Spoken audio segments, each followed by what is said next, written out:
everybody, why don't you turn to the person next to you and say Happy Valentine's Day. If you believe in it, or I don't know, support it. Oh, Happy Valentine's. Oh, sorry, that might be awkward depending on who you're sitting by. I didn't think that one through. If they're single and you're single, just ask them out. Now's a great time. Why not? Good morning. So you didn't have to give that lovely speech, babe. I said I'll be your Valentine already. But thank you. It is an honor to share the word with you this morning. I feel like I so don't even need to after what's already been shared and the worship. So it's just a real privilege to be in God's house, and we're grateful that you're here. If you're sitting snugly next to someone, I'm sorry. We're getting more chairs. We're doing everything that we can to squeeze into this building, but I see a lot of elbows touching, and I'm not sure that you know that person. So if that's not your jam, I'm sorry. We're going to just get some chairs soon so we can all fit with just a little bit more comfort. It's Valentine's Day today, and that's cool. I'm not speaking on anything relating to that. So for everybody who just kind of went, oh, like, don't worry, I'm not going to do that.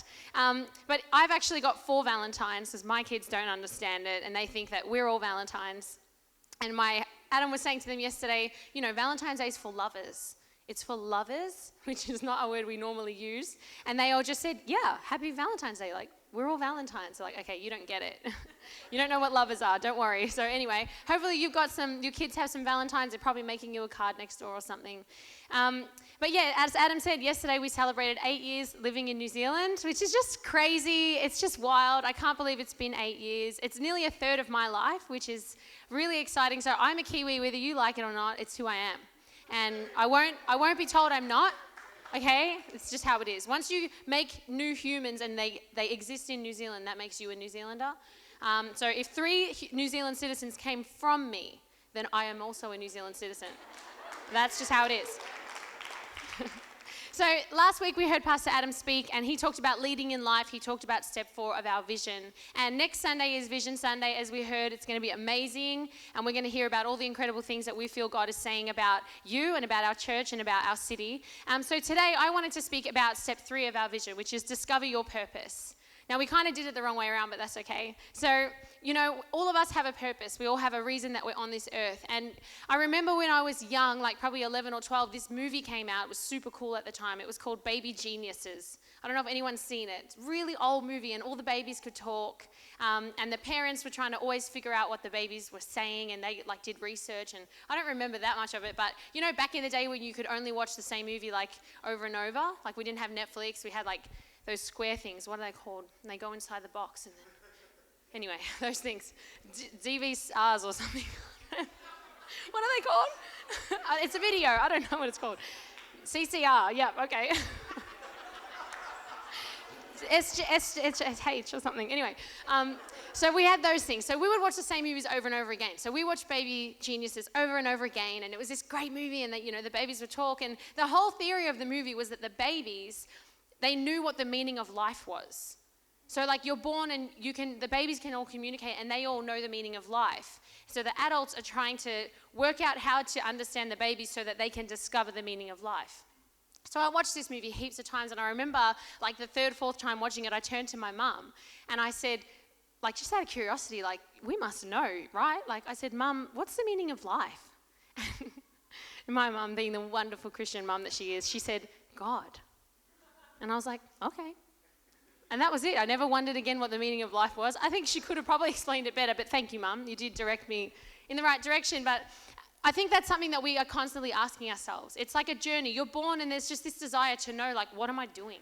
What am I supposed to be doing? What am I living for? Why am I on this earth? And we believe, and the Bible is really, really clear, that you have a purpose, that God made you for a purpose. And this morning, I just felt really strongly that there are some people sitting here, some people listening, who need a push. They need an encouragement. They need someone to say, hey, it's time to go out and do that thing that you haven't done. It's time to go out and take that step that you maybe haven't taken yet, and go and write that book that you haven't written, and, you know, start that business that you haven't. God is speaking. I already know. I'm not here to tell you, hey, God wants to tell you something. I feel we already know. A lot of us already know. We've had this desire, this thing in us that we're like not sure if it's God, but I really feel this morning some people need to hear, go and do that thing. Go and start that thing. God has put a purpose on your life, and He doesn't want you to live here 80 years on earth without actually living out His purpose for you. So that's what I want to talk about this morning. I've got 3 really simple points. God has a purpose, not a plan. Now, I don't know if any of you have ever built furniture, but it comes with this plan, it's steps of how to build it. I do it all the time. I built this thing upstairs just this week for the dream team, and I'm really used to it. I'm extremely impatient, so I'll buy something, and Adam will be like, yeah, I'll build it. Like, I'll get, but he's not like going to build it right that second, but it must be done right that second. Like, it has to happen. So I'll just do it myself, just only because I am so like impatient, basically. So we bought these new bedside tables once. Adam didn't want to buy them. They were quite expensive, but they were on sale. So I did what, women do, and I manipulated him a little bit to make it happen. I sold like my left arm and all kinds of stuff. Like, we've got the money, we're going to buy these bedside tables. So I bought them, and he said, I'll put them together when I get back from work today. Oh, naturally, he has a job. Like, he can't just not go there to build tables for me. But I couldn't, I just wasn't okay with that. So while he was at work, I built them. So I had this plan, and when I opened it, I realized this was a huge mistake.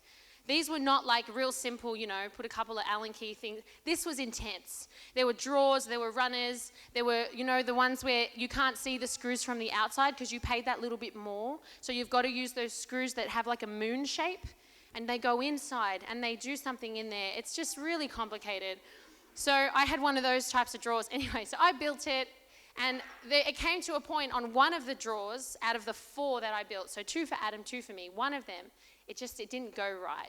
The moon thing broke off, and it wasn't great, and I messed it up really badly, but I obviously could not admit that I had done it wrong. So I had to go years with this big secret in my life that this drawer, I was wrong, and I should never have built it. I should have waited for him, but I didn't. And this drawer was wrong.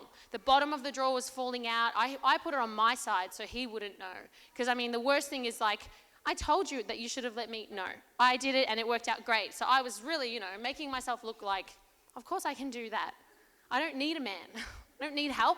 I can do everything. So I had to live for 2 years with this drawer that was broken, and, Adam would say, oh, shall I just put it? No, not in there, not in there. No, because it's full, that drawer. It works so well, I can pack it in with stuff. So I had to pretend it wasn't broken, and recently, the time came that those drawers, they weren't in fashion anymore.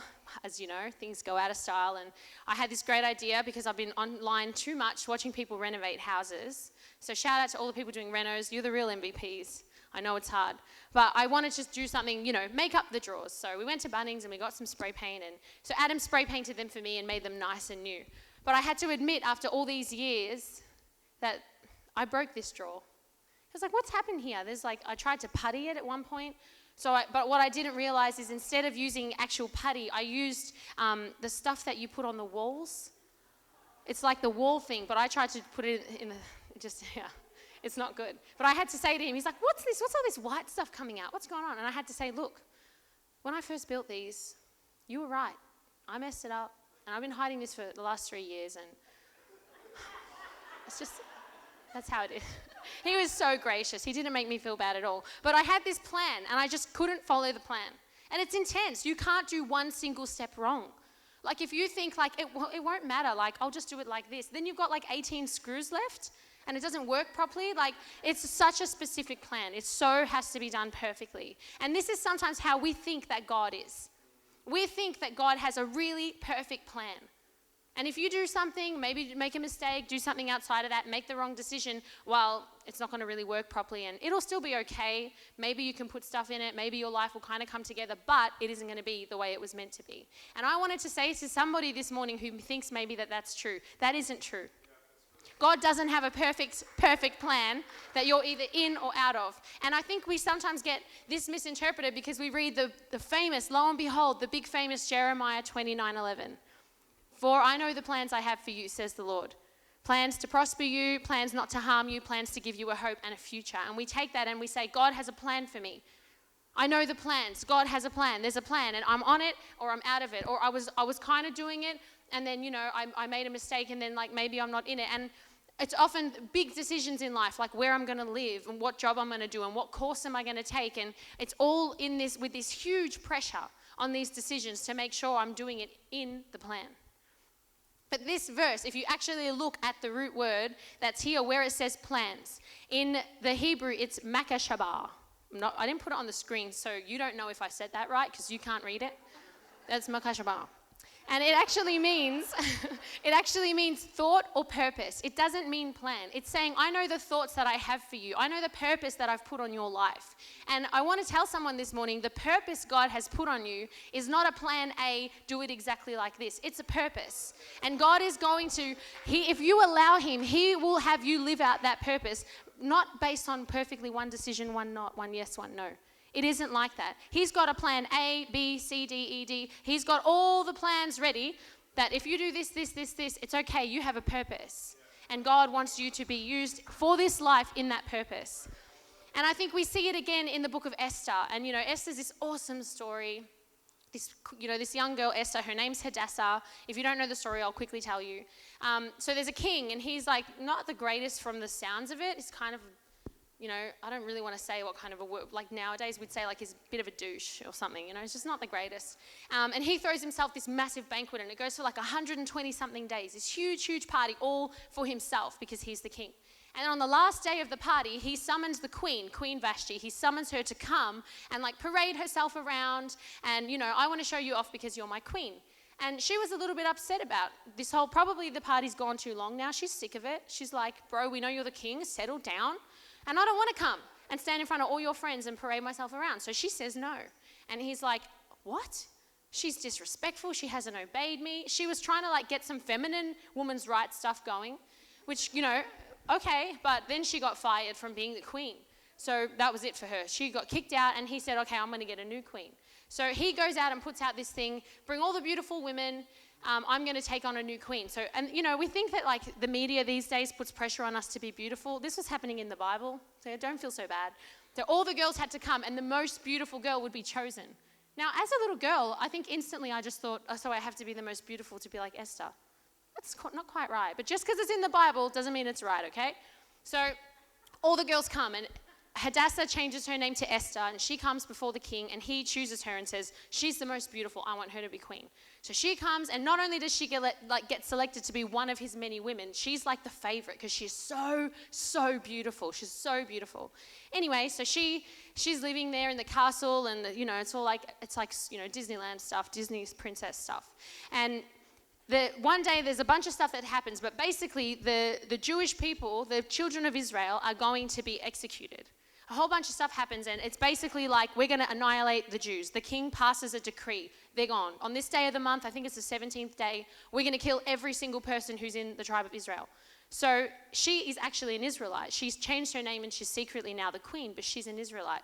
So she has this like, what am I going to do? My whole family's going to get killed if the king finds out. But if I don't tell the king, I could just say the queen secretly. And her uncle, who's like a really cool, righteous guy, his name's Mordecai, he comes to her and he says to her this statement, and it's the big famous statement of the book of Esther. And it says in verse 14 of chapter 4, if you remain completely silent at this time, like Esther, if you don't do something about this, relief and deliverance will still arise for the Jews from another place, but you and your father's house will perish. Yet who knows whether you have come to the kingdom for such a time as this? And there's this big, magical, there's this idea that everything happened so perfectly, aligned so perfectly for Esther, that she would be in this moment, that she would be able to go before the king who loves her because she's so beautiful. And she could say, hey, don't do this, change the law, don't kill my people, I'm actually one of them. And it happens. She goes before the king accepts her, and the people are saved, and everyone rejoices, and it's great. And so we take a story like this. We take a story like Esther, and we think, yeah, that's good. She did everything right. She was the most beautiful. The king loved her. Everything worked out so well. She went before the king. He had favor, and everyone was saved, and it was amazing. But we look at a story like this, and we take on this idea that this is how life should be. And we overlook stories like King David, who basically did everything wrong. Samson, he was so weak. Moses doubted himself constantly. Jacob was a liar. He was a deceiver. There's so many stories. Nearly every single story in the Bible is somebody who completely messed up, and God did his thing, his godly thing, to still keep them in his purpose, even though they totally mess up the plan. So we look at one story like this and we say, oh, it's perfect. It's wonderful. I've got to do exactly that. So am I going to sign up to say yes to this job or this job? Oh, what's God's plan? It's okay. Just calm down. God has a purpose for you, and he wants to use you. It doesn't matter where you work. It doesn't matter where you live. It's not about that. So let's not get so caught up. Let's not get so caught up worrying about the plan, and let's focus on discovering our purpose and living in our purpose. So your purpose can't be thought out, it has to be lived out. And that's really what I want you to take home this morning. Your purpose can't be thought out, it has to be lived out. It's not something we have an intellectual understanding of. What has God called me to? Okay, now I know. That's good, I know. It's not about knowing it, it's about going out and doing it. It's about going out and living every single day in the purpose that he has for you. His purpose for you is every day. It's every conversation that you have. It's every person that you encounter. It's not one big life story. You know, you ask a little kid, what do you want to be when you grow up? What do you want to be? I don't know why we ask them that, like they have a clue. What do you want to be? And they'll say a fireman, or, you know, if you ask my son now, he'll probably be a superhero. I remember getting asked this when I was little, and even all as I was young, like growing up, and you start to kind of make choices. What subjects are you going to do in school? Or what are you going to study? What do you want to be? And all I ever used to say was, I want to be a mum. Oh, so sweet. I just want to be a mum. I just want to have heaps of kids. Okay. And then I sometimes used to say, I want to be a cake maker. I want to make cakes. Cool, fun. Not very significant. I never really went around like, I want to be a preacher. I want to be a church pastor. I want to lead worship. I just want to be a mum and make cakes. That's my plan. Easy. I'll be happy. I'll do that. But that's what I wanted to do. But I want to go to my second point. Your design reveals your purpose. Your design reveals your purpose. You right now are already designed to be able to facilitate the purpose God has on your life. You don't have to try, you don't have to grow, you don't have to do different things, adopt different skills. God already designed you with a purpose. And sometimes we think that it's like, okay, God's like, oh, man, I've just got all these jobs that need to be done. You go there, you go there, yeah, you go over there and do that. So there's like jobs, and God will be like, listen, could you, it's the way that I get people to do jobs. Could you please just do that for me? I do it with my kids. I split them up. So there's all these jobs to do, and I fire off these different jobs for them, and then they go and do it. God's not like that. He doesn't have a bunch of jobs and a bunch of people, and now he's going to delegate. He designed you. He made you for a purpose. He's not like, hey, you're kind of good with like, you're kind of good with like praying for people. Like you're nice, you know how to rub people's back when they're sad. So you could like be pastoral. Like, you can go and do that. Like he designed you. You are that way because he designed you that way. He made you for a purpose. He already has thoughts for you, a purpose for you. That's what is super clear in the Bible. But we treat it like, maybe God will give me something to do. Maybe I'll be one of the special ones. Like maybe I'll be given something from God. You already are given something from God. He designed you with a purpose. And he did that with our natural abilities and our spiritual gifts. So, there's people who are talented, good at things. They have skill sets before they even know God. We all did. You're good at things. You're not good at things. I'll never forget the first week that we sat the Innerlife track with all of our leaders. We sat the track with like 10, 15 people. We all sat it and we all went through spiritual gifts. And we, went through this big list and we all did it, and everyone said, okay, what did you get? What did you get? You go around. That's the best part of the track. If you haven't sat the track, you absolutely should, to find out what your spiritual gifts are. So we went around, and this is the pastoral team. This is the pastors of the church. And there were no pastoral gifts in the room. No, that's not true. We had Rihanna, for those of you who know Rihanna. Oh, I've got mercy, compassion. I've got love, and just everyone talks to me. That's my gift. She's the best. And we had Carla, just like helps. I don't know, I can't remember what Carla was, but very pastoral. The rest of us were nothing like that. Like, what have you got? I got miracles, giving. I got like word of wisdom. I got like, oh, okay, cool. That's cool. But like, anyone got compassion? Anyone got listening to people crying? Like, we got a problem here. But it's just not it's not what we had in the room that day. But you know what that taught me? It's okay to not have the gifting that maybe you think is superior to something else. It's okay to be who God made you to be. Because God didn't make me to be a good person when someone's crying. If you've cried to me, I'm sorry. I have no doubt I messed that up. I'm so bad with it. And I actually have made myself, I'm training myself in how to do better. So when other people are emotional, I'll watch the people around them. What are they doing? They're like, okay, so we're rubbing the back with a circle. Okay. That's good. That's good. Just like a pat. Pass a tissue. Good. Yeah, good idea. Pass a tissue. Yeah. I'm just like, there. You'll be okay. And Adam's even worse than me. He's like, come on, you can do better. God's got a plan for your life. We're not very good. So when our kids are crying, we're both just like, oh, we need a pastor. Somebody. It's just not how we were made. But you were made to do what God's called you to do. And whatever that gifting looks like, own that, be okay with who you are. Know who you are, own that, and just be that. You don't have to be someone else. You don't have to be like you thought that person should be. You know, sometimes you take on something in life and you think you have to do it the way they did it. Do it the way God made you to do it. And don't be ashamed. Don't be afraid. If you've got a gift to share the gospel, go with boldness. Do that. If you've got a gift to give a prophetic word, be brave. Do that. If you've got a gift of wisdom, share that. If you're having dreams, share that. Do what God has put on you. Because I think sometimes we don't realize even that it's a gifting. You know, sometimes I remember growing up feeling like people would say things and tell a story, and they would share something, and then I would feel like I can get this zoomed out picture of it. You know, like it's like in my mind, I can step back and look at the big picture of it and get an understanding of like something about it. And I just felt like that's what all people could do. Like you just kind of get, you know, you get the story and then you get like the bird's eye view. These are my like completely non-churched ways of explaining it. And then I realized one day, I think this is wisdom. It's like an overview type of feeling. It's like take a step back and get an assessment of what's happening here. And then people started saying to me, you have wisdom. You have wisdom in your life. You're wiser than your age. Oh, is that what that zoom out thing is that I have? Is that like, you know, like... We have to understand, we have to pursue God. We have to find out, what is it? What am I designed with? What's in me? And there's things already in you that you're probably not diagnosing as from God. That's just me. Like, you know, I have this thing happen, or I feel this way, or I feel so called to like care for people. That's a gift. That is not normal. That is not just happening to you.